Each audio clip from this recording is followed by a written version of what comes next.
ನಮಸ್ಕಾರ. ಇಲ್ಲಿ ನೋಡ್ಬೋದು ನೀವು ಕಡ್ಲಿ ಬೆಳೆ ಮತ್ತು ಗೊಂಜಾಳ ಬೆಳೆ ಯಾವ ರೀತಿ ಐತಿ, ಅದರೊಳಗೆ ನಡು ಮೆಣಸಿನ ಗಿಡನೂ ಯಾವ ಪ್ರಕಾರ ಅದಾವ ಅಂತೇಳಿ.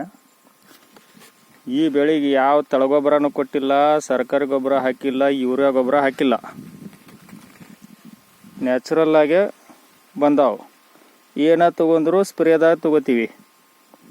ಇಲ್ಲಿ ನೋಡ್ಬೋದು ನೀವು, ಒಂದು ದ್ವಿದಳ ಧಾನ್ಯದ ಬೆಳೆ ಪ್ಲಸ್, ಇದೊಂದು ಏಕದಳದ ಬೆಳೆ ಮೈನಸ್.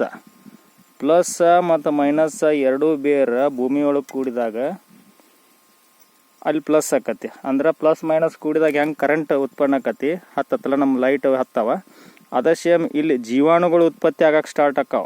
ಭೂಮಿ ಒಳಗೆ ಎಲ್ಲ ಥರ ಜೀವಾಣುಗಳಿಗೆ ವಾತಾವರಣ ಕ್ರಿಯೇಟ್ ಆಕತಿ. ಅದಾಗೋದ್ರಿಂದ ಉತ್ಕೃಷ್ಟ ಬೆಳೆ ಬರ್ತೈತಿ. ಯಾವ ರೀತಿ ಅಂದ್ರೆ ನೋಡ್ಬೋದು, ಕಡ್ಲಿ ನೆಳ್ಳೊಳಗಿದ್ರು ಹೂ ಬರಾಕತ್ತೈತಿ, ಹೂ ಬರ್ತೈತಿ, ಕಾಯಿ ಹಿಡಿತೈತಿ. ಕೆಲವೊಬ್ರನ್ನ ಹೂ ಬರಂಗಿಲ್ಲ ಅಂತ ಹೇಳಿದ್ರು. ಗೊಂಜಾಳದೊಳಗೆ ಕಡ್ಲಿ ಮಣಕಾಲ ಮಠ ಕಡ್ಲಿ ಬೆಳೆದೈತಿ, ಹೂ ಬರಾಕತ್ತೈತಿ. ಗೊಂಜಾಳ ದಂಟು ನೋಡಿದ್ರೆ ಕಬ್ಬಿನ ದಂಟು ಅದ, ಕಬ್ಬಿನ ದಂಟಿನಕಿಂತ ದಪ್ಪ ಅದಾವ. ಇದಕ್ಕೆ ಯಾವ ಸರ್ಕಾರಿ ಗೊಬ್ಬರನೂ ಹಾಕಿಲ್ಲ, ಯೂರಿಯಾ ಅಂತೂ ಮುಟ್ಟಂಗೇ ಇಲ್ಲ. ಹಿಂಗೆ ಸರ್ಕಾರಿ ಗೊಬ್ಬರ ಮತ್ತು ಯೂರಿಯಾ ಇಲ್ದ ಬೆಳಿಬಹುದು.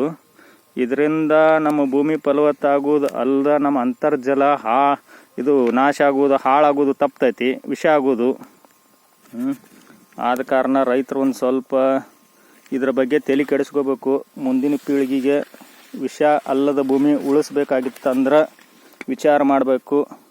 ಮತ್ತು ಎಲ್ಲ ನಾವು ಹಾಳು ಮಾಡಿ ಮುಗಿಸಿ ಹೋಗ್ಬೇಕಾಗಿತ್ತಂದ್ರೆ ಹೆಂಗೆ ಬೇಕಾದಂಗೆ ಮಾಡ್ಬೋದು.